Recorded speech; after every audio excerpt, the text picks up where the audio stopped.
Hi friends, ఎలా ఉన్నారు friends? మనుషులకు టీనేజ్ ఉంది అంటే అర్థం ఉంది, కానీ దేశాలకు కూడా టీనేజ్ ఉంటుందా అంటే ఉంటుంది. అలాంటి ఒక దేశం వయసు జస్ట్ 17 సంవత్సరాలు మాత్రమే, అంటే టీనేజ్ కంట్రీ అన్నమాట. ఈ దేశానికి స్వతంత్రం వచ్చి జస్ట్ 17 సంవత్సరాలు మాత్రమే అయ్యింది. ప్రపంచంలోని యంగెస్ట్ కంట్రీ ఇదే. ఇక ఈ దేశంలో ఉండే జనాభా సగటు వయసు 30 ఏళ్ల కంటే తక్కువే. అందుకే ఇది అతి పిన్న వయస్కులో ఉన్న దేశంగా పేరు తెచ్చుకుంది. ఈ దేశంలోని కొంతమంది స్త్రీలు తమ సహజమైన స్త్రీ లక్షణాలను వదిలేసి పూర్తిగా పురుషుల్లాగే మారిపోయే ఒక విచిత్రమైన సాంప్రదాయం ఉంది. స్త్రీలు మగవారిలా డ్రెస్ వేసుకొని తన ఇంటి బాధ్యతలు చూసుకుంటారు, అచ్చం మగవాళ్ళలానే పనిచేస్తారు. అలాంటి మహిళలను ఇక్కడ బర్నిషా అని పిలుస్తారు. ఈ దేశం చాలా అందంగా ఉంటుంది. ఈ దేశ భూభాగంలో 40% అడవి ప్రాంతంతో నిండిపోయి ఉంటుంది. ఆ దేశమే కొసావో. ఈ రోజు ఆ దేశం గురించిన కొన్ని విషయాలను ఈ వీడియోలో తెలుసుకుందాం. కాబట్టి ఈ వీడియోలో చాలా ఇన్ఫర్మేషన్ ఉంటుంది. సో ఈ వీడియోని ఎక్కడా స్కిప్ చేయకుండా పూర్తిగా ఎండ్ వరకు చూడండి. అలాగే ఈ వీడియోకి మీ సపోర్ట్ గా జస్ట్ లైక్ చేయండి చాలు. ఇలాంటి మరెన్నో అద్భుతమైన వీడియోలను మీరు మిస్ కాకుండా ఉండాలి అంటే మన ఛానల్ కి ఇప్పుడే సబ్స్క్రైబ్ చేసుకొని పక్కనే ఉన్నటువంటి బెల్ ఐకాన్ క్లిక్ చేసి యాక్టివేట్ చేసుకోండి. కొసావో కేవలం 10,887 చదరపు కిలోమీటర్ల వైశాల్యంలో విస్తరించి ఉన్న చిన్న దేశం. ఇక్కడ జనాభా సుమారు 20 లక్షలకు మించి ఉండరు. వీరిలో 93.5% మంది ఇస్లాం మతం, 4.1% మంది క్రిస్టియానిటీని ఫాలో అవుతుండగా 2.4% మంది ఇతర మతాల వాళ్ళు ఉన్నారు. 17 సంవత్సరాల క్రితమే ఈ దేశానికి విముక్తి లభించింది. కాబట్టి వారి సొంత కరెన్సీ అంటూ ఏమీ లేదు. అందుకే యూరోను ఇక్కడ కరెన్సీగా వాడుతారు. ఇక్కడ ఒక యూరో కాస్ట్ ఇండియాలో 100 రూపాయలకి సమానం. ఇక ఈ దేశాన్ని అర్థం చేసుకోవాలంటే ముందు దాని రాజధాని క్రిస్టినా గురించి తెలుసుకోవాలి. ఇక 2008లో కొసావో స్వతంత్రం పొందిన తర్వాత జూన్ 15న కొత్త రాజ్యాంగం ప్రకటించడంతో క్రిస్టినా దేశానికి అధికారికంగా రాజధానిగా మారింది. క్రిస్టినా యుగోస్లేవియా కంటే ముందు కొసావోకే పరిపాలన కేంద్రంగా ఉండేది. స్వతంత్రం వచ్చిన తర్వాత రాజకీయ సాంస్కృతిక విద్యకు కేంద్రంగా మారింది.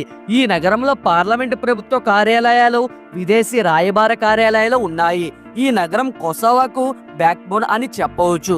ఎందుకంటే ఇక్కడ ఆధునిక పద్ధతిలో తీర్చిదిద్దిన భవనాలు, ట్రాన్స్పరెంట్ ఫెసిలిటీస్ అన్ని ఉన్నాయి. క్రిస్టినా అంతర్జాతీయ విమానాశ్రయం ఇబ్రహీం రుగోవో మోటార్వే అల్బేనియా దేశంతో కలుస్తుంది. ఇక్కడ జనాభాలో 70% కంటే ఎక్కువ మంది 35 సంవత్సరాల కంటే తక్కువ వయసు ఉన్నవారే. అందుకే ఇది ఐరోపాలో అతి పిన్న వయసుకు ఉన్న నగరంగా పేరు తెచ్చుకుంది. ఇక్కడ ఒట్టోమాన్ కమ్యూనిస్ట్ శకం నాటి వాస్తుశిల్పం శైలి అందరినీ ఆకట్టుకుంటుంది. ఈ నగరంలో మదర్ తెరెసా బలేవాడ రెస్టారెంట్లు, కేఫ్లతో కనిపిస్తుంది. ఇది స్థానికులతో పాటు పర్యాటకులకు సెంటర్ ఆఫ్ అట్రాక్షన్ గా ఉంటుంది. Kosovo national theatre, national archaeological museum, national library వంటి అనేక సాంస్కృతిక సంస్థలు ఇక్కడ ఉన్నాయి. ఇందులో 18 లక్షల కంటే ఎక్కువ పుస్తకాలు ఇక్కడ ఉన్నాయి. ఇది క్రిస్టినా యూనివర్సిటీతో మరెన్నో యూనివర్సిటీస్ కూడా ఇక్కడ ఉన్నాయి. ఇది విద్యా కేంద్రంగా ఉంది. ఇక్కడ ప్రజలు చాలా స్నేహపూర్వకంగా ఉంటారు, చక్కని ఆతిథ్యం ఇస్తారు. ఇక్కడ జీవితం చాలా సెక్యూర్ గా ఉంటుంది. ఇక్కడ కాస్ట్ ఆఫ్ లివింగ్ కూడా చాలా చౌక. అందుకే కొసావోని చాలా మంది ఐరోపాలోని బెస్ట్ ప్లేస్ గా భావిస్తారు. నగరంలో జెర్మియా పార్కు లాంటి ఎన్నో పార్కులు ఉన్నాయి. ఇది లోకల్ వాళ్లకు ఒక పిక్నిక్ స్పాట్ గా, అలాగే రెస్ట్ తీసుకునే ప్లేస్ గా ఉపయోగపడుతుంది. గ్రాంచనికా మోనాస్టరీ చర్చి ఒరిజినల్ మేరీకి అంకితం చేయబడింది.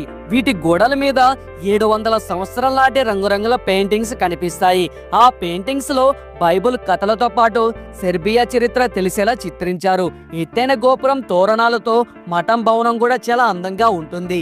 ఇది సెర్బియన్ బైజంటైన్ల శైలిలో గొప్ప మిశ్రమం. 1389లో కొసావో యుద్ధం తర్వాత ఈ మఠం సెర్బియా ప్రజలకు మరింత ప్రత్యేకంగా మారిపోయింది. ఇది 1990 కొసావో యుద్ధంలో నాటో దళాలు దీన్ని రక్షించాయి.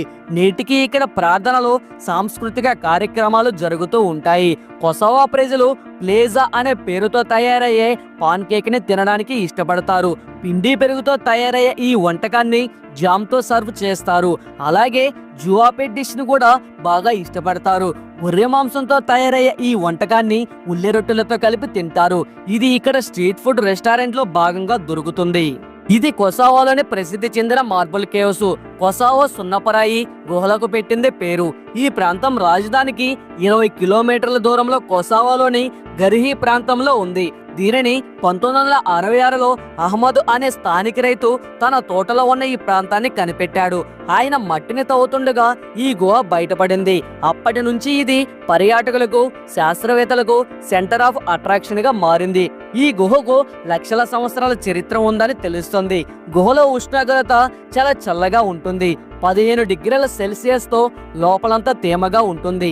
కరెక్ట్ గా దీని పొడవు అంతా ఇంత అని కనుక్కున్న 1260 మీటర్ల పొడవు ఉండొచ్చన్న విషయాన్ని గుర్తించారు. కొసావో ఆర్థిక వ్యవస్థ ఇది ఈ విషయాల మీద డిపెండ్ అయి ఉంటుంది. అందులో మొదటిది పర్యాటకం, రెండవది మైనింగ్, మూడవది సేవారంగం, నాలుగవది వ్యవసాయం, ఐదవది విదేశీ మారకం. ఈ రంగాలన్నిటిలో దేశం సర్వేగంగా పురోగమిస్తుంది. ప్రజలు చిన్న చిన్న దుకాణాలతో పాటు పెద్ద పెద్ద ఫ్యాక్టరీలను కూడా నడుపుతున్నారు. ఇక్కడ ఫేమస్ ప్లేస్ మెరూషా వాటర్ ఫాల్స్. ఇది కొసావో మధ్యలో కేనా నగరానికి సమీపంలో ఉన్న మెరూషా పార్కులో ఉంది. 10 కిలోమీటర్ల పొడవైన లోయతో ఈ వాటర్ ఫాల్స్ ఏర్పడింది. ఇందులో 13 సరస్సులతో పాటు అనేక జలపాతాలు కూడా ఉన్నాయి. 6-7 సరస్సుల మధ్య ఉన్న ఎత్తైన జలపాతం 22 మీటర్లు ఉంటుంది. ఈ జలపాతాల ప్రత్యేకత ఏంటి అంటే వాటి అందం చుట్టూ పచ్చని అడవులు, తెల్లని సున్నపురాయి గోడలు. ఇక్కడ నీటి రంగు గోధుమ రంగులా కనిపిస్తుంది, కానీ సరస్సు మాత్రం చాలా క్లీన్ గా ఉంటుంది. వేసవిలో ప్రజలు ఇక్కడ ఈత కొట్టడానికి వస్తారు. కొంతమంది ఎత్తైన కొండలపై నుంచి దూకి ఎంజాయ్ చేస్తూ ఉంటారు. మెరూషా గుహలు కూడా పర్యాటకులను ఆకర్షిస్తాయి. ఇది జైలు కోట, ప్రెసిడెంట్ పోర్టు. ఇదొక చరిత్రాత్మకమైన కోట. ఈ కోటను ప్రెజరేషన్ నగరంలో ఎత్తైన కొండపై నిర్మించారు. ఇక్కడ నుంచి నగరం పర్వతాల యొక్క అద్భుతమైన దృశ్యం అందంగా కనిపిస్తుంది. దీని చరిత్ర క్రీస్తుపూర్వం 2000 నాటిది. కానీ ఈ కోట 11వ శతాబ్దంలో పైజాన్ కాలంలో ప్రారంభమై ఒట్టోమన్ కాలంలో పూర్తి చేసుకుంది. ఈ కోట బలమైన గోడలు, గోపురాలకు ప్రసిద్ధి చెందింది. కోట 3 భాగాలుగా విభజింపబడింది. ఎగువ పట్టణం, దిగువ పట్టణం, దక్షిణ పట్టణం. ఇక్కడ పూర్వవాస్తు త్రవ్వకాలలో పాత ఆయుధాలు, నాణేలు, పాత్రలు లభించాయి. ఇవి బైసెంటిన్ ఒట్టోమన్ కాలానికి చెందినవి. వ్యాపార మార్గాలను రక్షించడానికి ఈ కోటలో నిర్మించారు.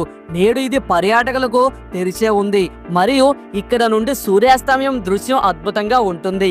ఈ ఫ్రిజరేషన్ నగరం సినీ ప్రియులకు ఎంతో ప్రత్యేకం. ప్రతి సంవత్సరం డూకో ఫెస్టో అనే అంతర్జాతీయ చలన దినోత్సవం జరుగుతుంది. ఇక్కడ ప్రపంచం నలుమూలల నుండి వచ్చి డాక్యుమెంటరీ చిత్రాలను ప్రదర్శిస్తారు. ఐరోపాలో కొసావోలో ఈ పండుగ చాలా ప్రసిద్ధి చెందింది.